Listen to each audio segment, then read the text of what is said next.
Bonjour à toutes et à tous et bienvenue dans une nouvelle vidéo sur One Piece pour combler l'absence de chapitre d'un repos bien mérité de la part d'Eiichiro Oda. Avec aujourd'hui une théorie sur laquelle je voulais revenir en ayant du recul bien entendu, puisque nous n'avons pas forcément d'éléments nouveaux depuis que cette théorie est sortie, mais je trouvais ça intéressant de la présenter, de la mettre en lumière sur la chaîne. Et en l'occurrence, j'ai à peine de temps pour pouvoir l'aborder, alors je me dis que ça pouvait être intéressant de le faire. Nous allons revenir dessus après le générique.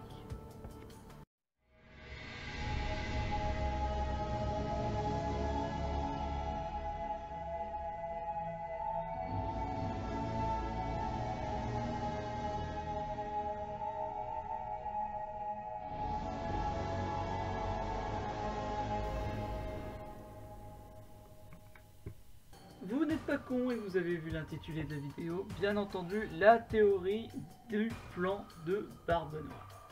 Son plan avec Rox.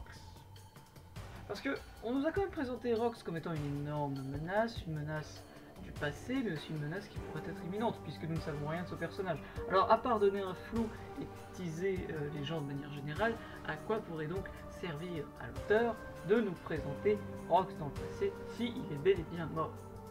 Parce que oui, il est bel et bien mort. C'est quelque chose qui nous est plus ou moins confirmé de par plusieurs éléments. Non. Ce que nous allons déterminer aujourd'hui est le plan que Barbe Noire aurait pour, d'une certaine manière, ramener Rox. Alors déjà, on va utiliser, dans un premier temps, la présentation des arguments qui vont être abordés lors de la théorie. En prenant trois principaux éléments qui sont Moria, Pudding et Garp. Le plan de Barbe Noire pourrait être de choper Pudding, parce qu'on sait que Pudding a été récupéré par Aokiji Vanogure, elle a été récupérée, elle a été kidnappée. Ce n'est pas un hasard, il ne l'a pas croisée sur son chemin comme l'eau, ou Hancock qui arrivait au timing avec la marine. Là, il s'agit vraiment d'un kidnapping, qui vient à un moment opportun, là où Big Mom est présente, bien entendu, où les menaces les plus grandes sont présentes, mais ça vient d'un kidnapping. Le pouvoir de Pudding est le pouvoir du fruit du démon en permettant de voir tout ce qu'il y a avec la mémoire. Et là, vous voyez déjà où je m'en vais. Puisque Garp est le héros de God Valley, de l'incident de God Valley. Historiquement parlant, c'est lui le héros. Donc, il serait l'une des seules personnes encore en vie à savoir ce qui est réellement arrivé au corps de Xebec. Enfin, de Xebec. Oui. Excusez-moi pour la prononciation du nom. J'ai encore du mal à assimiler que ce n'est pas Xebec mais Xebec. Donc excusez-moi si je dis Xebec. Bon bref. Lui seul sait où est le corps de Rox.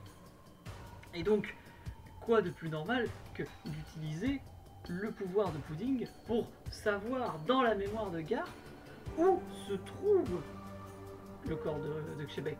Et donc, en sachant où se trouverait son corps, il pourrait utiliser Moria, ou du moins les pouvoirs de son fruit du démon, si il n'a pas réussi à le convaincre, puisqu'on sait qu'il s'est déjà approprié des pouvoirs comme celui d'Absalom, et qu'il convoitait ceux d'Hancock et de l'eau, soit pour les revendre, soit pour les utiliser sur des membres de son équipage.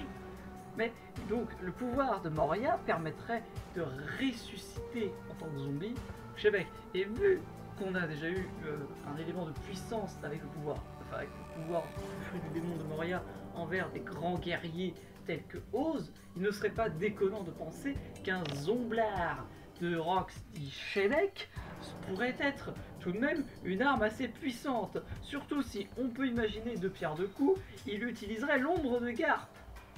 Ce qui serait aussi intéressant parce qu'on aurait un parallèle entre admettons Luffy qui pourrait combattre Xebec avec l'ombre de son grand-père, donc ça pourrait être intéressant encore une fois. Et on aurait une préparation paiement avec Oz, au moment où il s'affronte lui-même, techniquement. Donc, cette théorie viendrait du fait que Barbe Noire ressusciterait Xebec, oh putain, je suis désolé, pardon pour cette prononciation de merde. Mais en tout cas, voilà d'où viendrait le plan de Barbe Noire. Alors bien entendu, je vous ai résumé les axes principaux.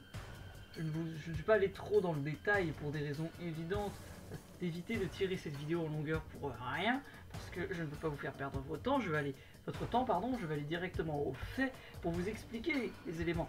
Et je ne vais pas plus aller en profondeur, puisque vous pouvez le constater vous-même, ce sont les éléments, ce sont des faits. C'est-à-dire que Pudding a été kidnappé, Garp pour le moment n'avait pas vraiment laissé pour mort, il a juste disparu, donc il a été techniquement kidnappé. Moria, techniquement, il n'est pas ressorti de l'île, donc soit il a été kidnappé, soit il a été tué et son fruit a été récupéré par quelqu'un d'autre, de l'équipage de Teach. Et voilà, donc c'est des faits, vous voyez, je me base sur des faits et j'essaie de ne pas aller trop dans la longueur et d'étirer les choses pour pas vous faire chier. Et donc voilà pour la théorie de Barbe Noire avec la résurrection de Roxy Shebeck. On se retrouve la semaine prochaine normalement pour la sortie du chapitre 1112 et je brûle d'impatience. Bisous. Bonjour, laisse un commentaire, laisse un like et abonne-toi à la chaîne. Allez, au revoir.